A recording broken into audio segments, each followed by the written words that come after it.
एक बार रवि नाम का एक छोटा लड़का था। रवि बहुत ही जिज्ञासु और उत्साही था। उसे नई चीजें खोजने और समझने में बहुत मजा आता था। रवि को खेलना बहुत पसंद था, पर पढ़ाई बिल्कुल नहीं। जब भी उसे पढ़ाई करनी होती, वह हमेशा किसी न किसी बहाने से बचने की कोशिश करता। एक दिन रवि अपने दादाजी के पुराने कमरे में खेल रहा था। वह कमरे के हर कोने को ध्यान से देख रहा था, जैसे कि वह किसी खजाने की खोज में हो। वो कमरा पुराने और धूल भरे सामान से भरा था। वहां बहुत सारी पुरानी किताबें, खिलौने और अजीबोगरीब चीजें थीं। रवि को एक कोने में एक छोटा सा लकड़ी का डिब्बा मिला। वह डिब्बा बहुत ही पुराना और रहस्यमय लग रहा था। उसने उसे खोला तो देखा, अंदर एक सुंदर चमकदार पेंसिल थी। वह पेंसिल किसी जादुई चीज की तरह चमक रही थी। रवि ने पेंसिल उठाई और जमीन पर कुछ बनाने लगा। उसने एक छोटा सा घर बनाया और फिर एक पेड़। अचानक उसकी ड्राइंग असली हो गई। रवि हैरान रह गया। वह अपनी आंखों पर विश्वास नहीं कर पा रहा था। उसे पता चला कि उसे एक जादुई पेंसिल मिल गई है। वह बहुत खुश हुआ और सोचने लगा कि इस पेंसिल से वह क्या क्या बना सकता है।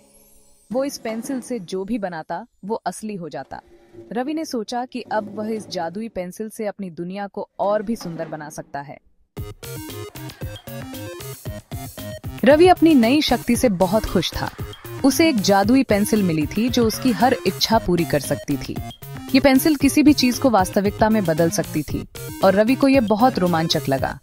मैं जो चाहे वो पा सकता हूँ, उसने सोचा। अब मुझे किसी चीज की कमी नहीं होगी। मैं अपनी हर ख्वाहिश पूरी कर सकता हूँ। उसने अपनी पसंदीदा मिठाइयाँ और चॉकलेट बनानी शुरू कर दी। हर तरह की मिठाई जो उसने कभी सोची थी, अब उसके सामने थी। वो तुरंत प्रकट हो गई। रवि ने कभी इतनी सारी मिठाइयाँ एक साथ नहीं देखी थी। वह बहुत खुश था। फिर उसने एक बड़ा सा चॉकलेट केक बनाया। वो बहुत स्वादिष्ट था। रवि ने कभी इतना बड़ा और स्वादिष्ट केक नहीं खाया था। हर दिन रवि जादुई पेंसिल का इस्तेमाल अपनी इच्छाओं के लिए करता था। वह हर दिन नई नई चीजें बनाता और उनसे खेलता। उसने खिलौने, वीडियो गेम्स और एक रिमोट कंट्रोल वाली कार भी बनाई। उसके पास अब हर वो चीज थी जो वह चाहता था। वो अपनी पढ़ाई और दोस्तों के साथ खेलना भूल गया। उसे अब केवल अपनी जादुई पेंसिल और उससे बनी चीजों में ही दिलचस्पी थी। रवि स्वार्थी हो गया और उसे केवल उन चीजों की परवाह थी जो वो जादुई पेंसिल से बना सकता था। वह अपने दोस्तों और परिवार से दूर हो गया और उसकी दुनिया केवल उसकी जादुई पेंसिल और उससे बनी चीजों तक सीमित हो गई। एक दोपहर रवि स्कूल से घर लौट रहा था। उसने देखा कि एक छोटी लड़की सड़क किनारे रो रही है। उसका नाम माया था। माया का पिल्ला खो गया था और वो बहुत उदास थी। रवि को उस पर दया आई। वो उसकी मदद करना चाहता था। रवि ने सोचा कि वो जादुई पेंसिल से पिल्ला ढूंढ दे, लेकिन फिर वो हिचकिचाया। उसने पहले कभी किसी और की मदद के लिए पेंसिल का इस्तेमाल नहीं किया था। उसके अंदर एक छोटी सी आवाज आई, दूसरों की मदद करना खुद की मदद करने से ज्यादा अच्छा होता है। सेक्शन 4 देने का उपहार।